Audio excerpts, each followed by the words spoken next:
dancing across the water with his galleons and guns, looking for that new world and a palace in the sun. On the shorely Montezuma with his coca leaves and pearls, in his halls he often wondered with the secrets of the world, and his subjects they gathered round him like the leaves around a tree, in their colors of many colors for the angry gods to see. And the women they all looked beautiful, and the men stood straight and strong. They offered life in sacrifice so that others could go on.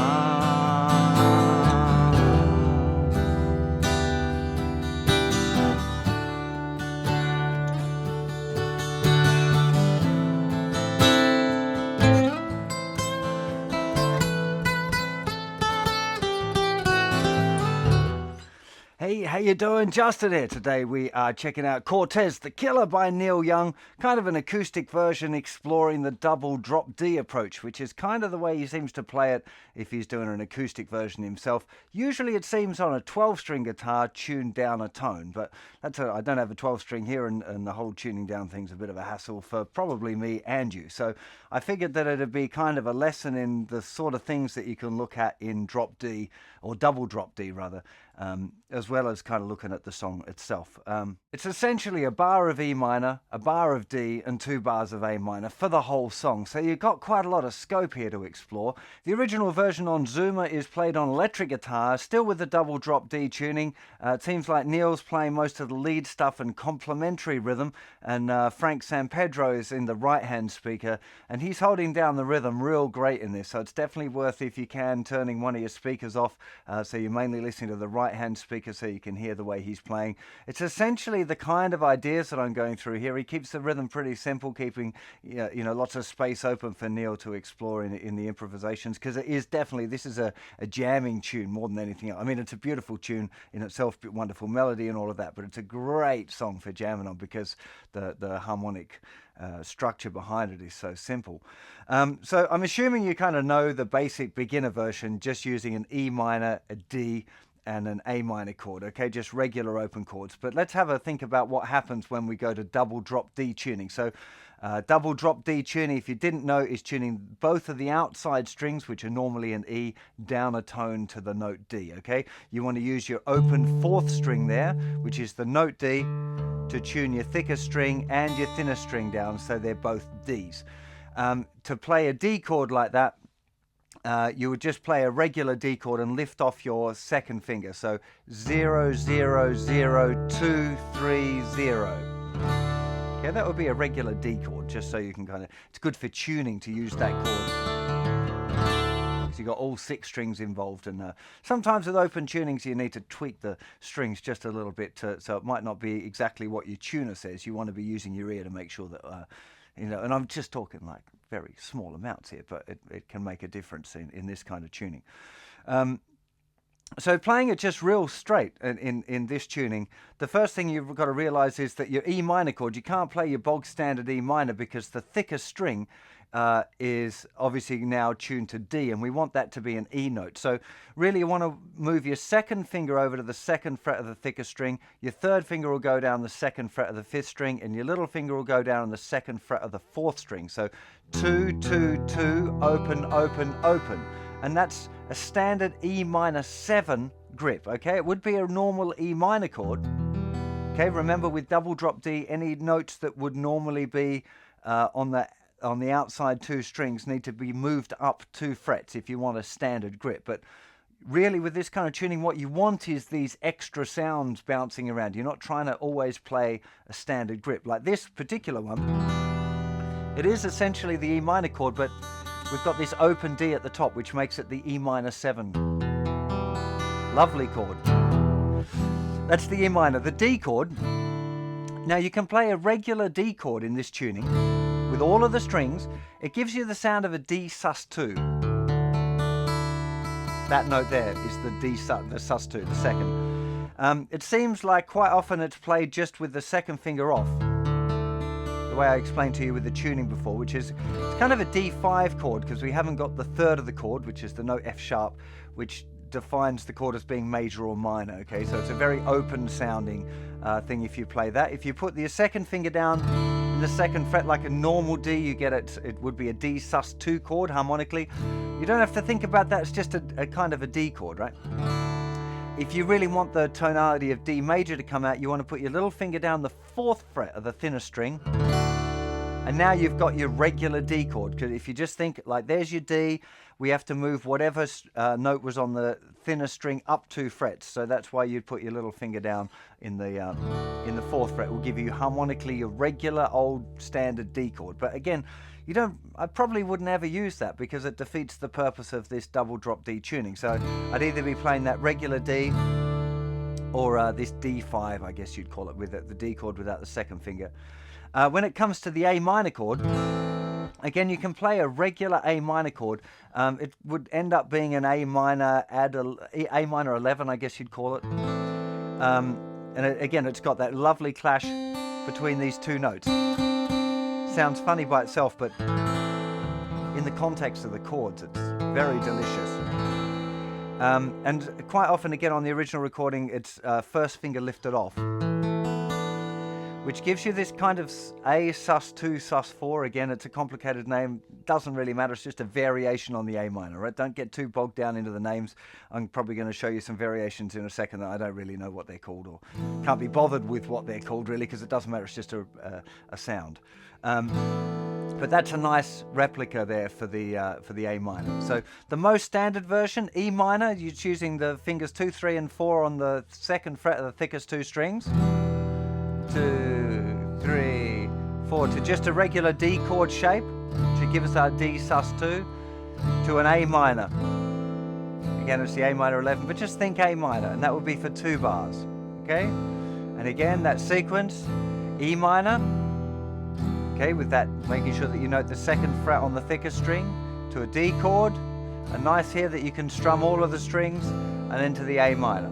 That's for 2 bars. Okay, that would be the most kind of bog standard version that you could be doing in double drop D.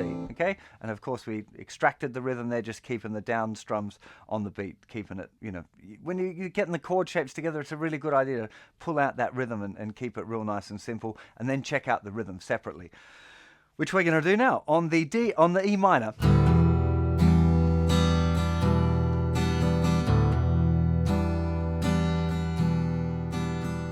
Okay, so it's 16th note strumming, so we're going to have 16 movements of the hand within the bar. 1 E-ander, 2 E-ander, 3 E-ander, 4 E-ander. Again, this kind of stuff is, I'm explaining the theory of the rhythm behind it, but it's really important that you kind of making it feel nice. That's the big deal with Neil Young stuff particularly, is it just feels really good to do. So once you've learned it technically, you want to try and forget all that stuff and just trying to make it feel nice. The trick here, again, another Neil thing, is keeping the hand moving all the time. Very rarely does he change up the strumming motion, okay? Even if he was just playing one strum, like, he'd keep the hand moving.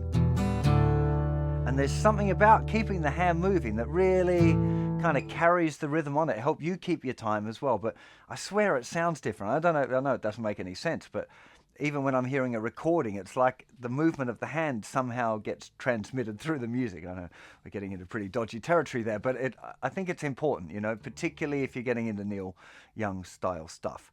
So the actual pattern I want to show you now is the kind of the generic pattern that works for the whole song. Most commonly used in Frank's part on the right-hand speaker. You can hear it and listen to it. It's a good idea. It's simply this. Down, hammer, okay, so down where the up strum would happen, we've got the hammering down of fingers 2, 3, and 4. You might want to practice that a little bit first. Just getting used to hammering those fingers down in the right place. And then we've got, so down hammer, down, up, down, up, down hammer, down, up, down. up, down, up. Now I'm going to take away the chord for a second, just mute all the strings, okay, because it's a really nice way to learn rhythms. So it'd be down, down, up, down, up, down, up, down, down, up, down, up. 1, 2 E and up, 3 E and 4 E and a 1, 2 E and up, 3 E and 4 E and a. Okay, I'll give you that count nice and slow. So it'd be 1, 2 E and up, 3 E and 4 E and a. 1, 2 E and up, 3 E and 4 E and up. Down, down, up, down, up. Okay, write it down. It's a really good idea to write down 1 E and a, 2 E and a, 3 E and a, 4 E and a, and then write down that strumming pattern. Down, down, up, down, up. 1, 2 E and up, 3 E and 4 E and up. Okay, then we got to just add in that hammer on once we get to the chord. So down hammer, down, up, down, up, down hammer, down, up, down, up, down hammer.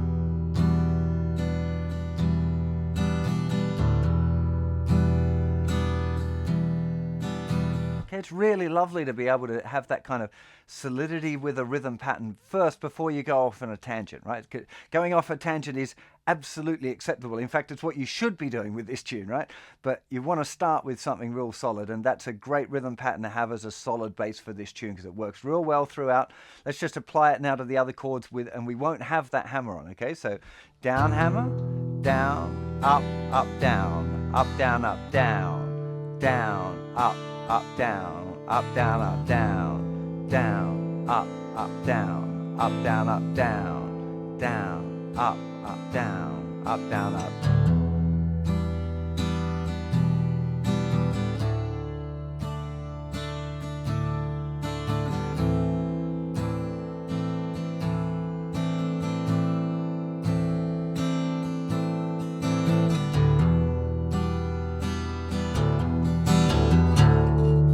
Okay, lovely things that Neil does like that. If you didn't notice that the hand keeps moving all the time, so this is always moving.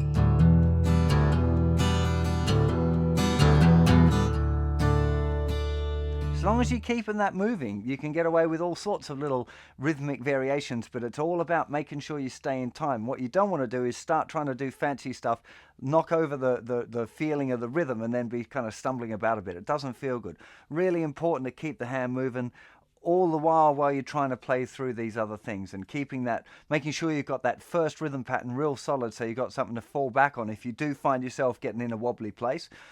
So once you've got that rhythm sorted and you know the basic chords, if you want to, it's kind of fun to explore some other chord grips. So I just wanted to talk a little bit about different options that you might have there for each of the different chords. So the E minor is kind of the trickiest one because if we want to keep that bass note, we're kind of stuck there in that shape. But because we got the little hammer-on stuff,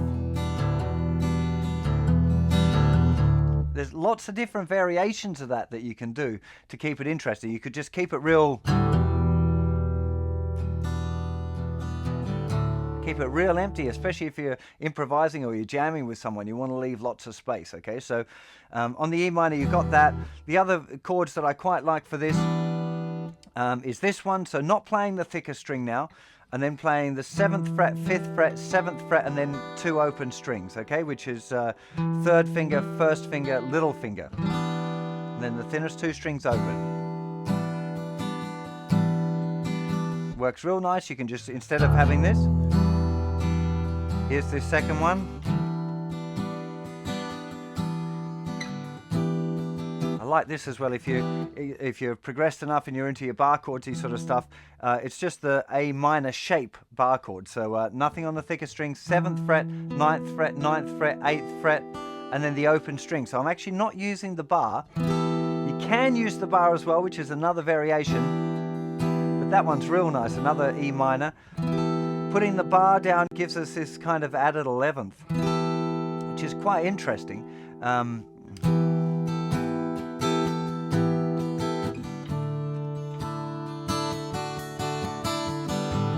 Okay, it's a nice different sound, you know, and that's kind of what I'm talking about, trying to explore these things a little bit.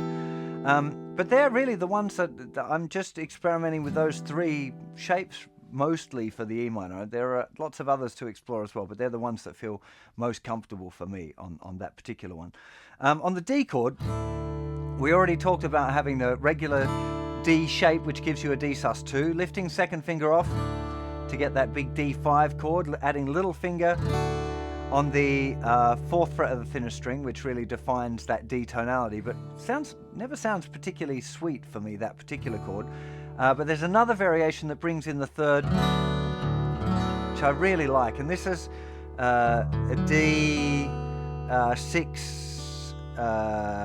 D6, I guess, chord. It's open, open, 4th fret, 2nd fret, open, open. Here we got that sound in there, the 6th. Which is just a really interesting sound in this sort of song.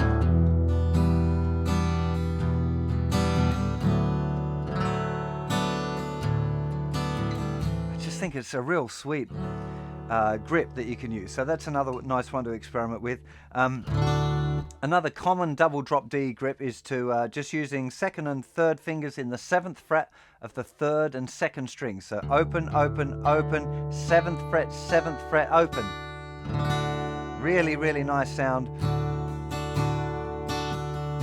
Again, it's got the 3rd of the chord in there, so we're kind of got that major tonality back in the frame. And another nice one along the same lines is open, open, 12, 11, 10, open. Or sometimes I just leave off the 3rd finger as well, so it's just using 1st and 2nd fingers in the 10th and 11th frets. Another really, really, really lovely chord there that you can use for the D.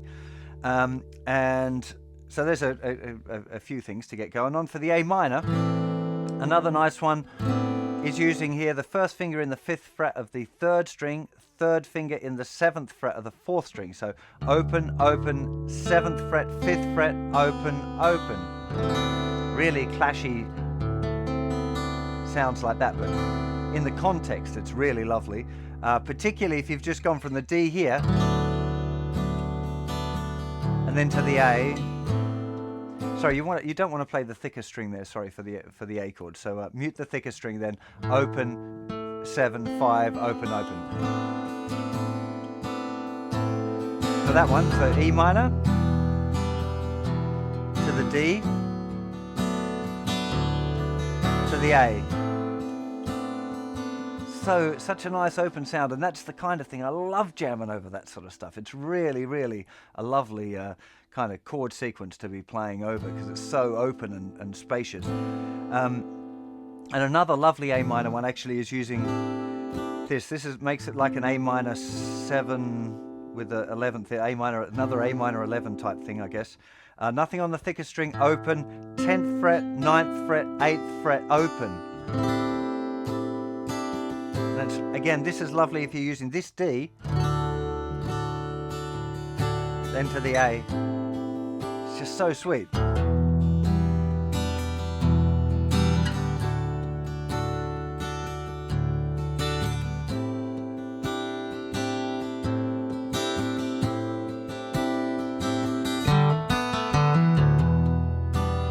So, that's another choice, and there's hundreds more choices that you can try. The A minor, actually this is another, forgot to mention this one, this is another favorite, is just playing like the top part of a big kind of A minor bar chord at the 5th fret. So open 5th string, nothing on the thicker string, open 5th string, then 7, 5, 5, 5. Gives you a really another nice A minor 7 type grip, that chord. But there's really no limit to that, and you should be exploring any chord that you can think of. A good approach is to try original, just chord grips that you already know, and just try them out and see what happens with this in the new tuning.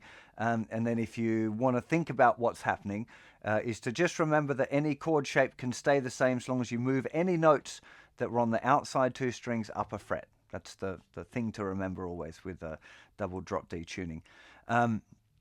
And lastly, just to mention again what Neil's doing on the original recording, either the Zuma stuff or any other versions, is experimenting here with the G major scale notes is really what you're after. Using a looper pedal is a really, really good fun approach. Something just to bear in mind is that because the outside 2 strings are tuned down, if you stay inside, so the middle 4 strings, you don't have to change anything. You just use your regular G major scales that you might know. If you want to go onto the outside 2 strings, you have to move up 2 frets further than you were before. Okay, that's what the thing that you have to bear in mind all the time. But generally, I find it a lot easier with a tune like this just to stay within the middle 4 strings. I think my loop's still active. Hang on, just let me, yeah. Just turn the volume down a bit. But really, you've got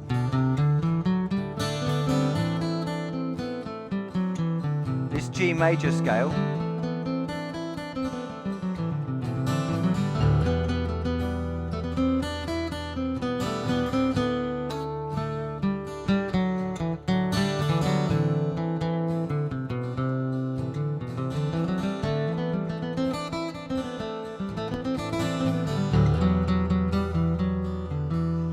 I can noodle around that for ages. That was a bit too much thinking and not enough listening just then, because I was trying to demonstrate very specifically the scale. But it's really so much fun just to jam around on this kind of thing and play, have those chords going. If you've got people to jam with, even better. But if you haven't got somebody to jam with, just being able to set up a little loop yourself and be able to play, whether it's in GarageBand or using a looper pedal or whatever, is really, really awesome.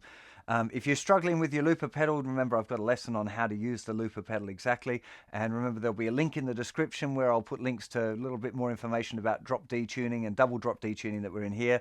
And the associated chord grips and all of that sort of stuff will be over on the website. So look, I really hope you've enjoyed this lesson, and I'll see you for plenty more very soon. You take care of yourselves. Bye-bye.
Dancing across the water with his galleons and guns,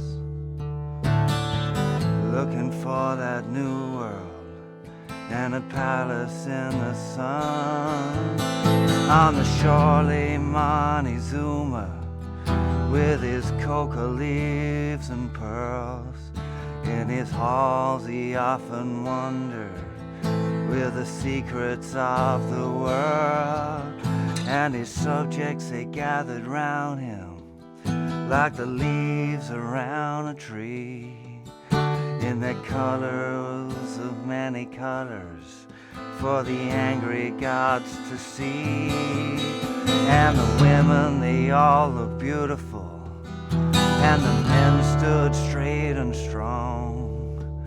They offered life in sacrifice so that others could go on.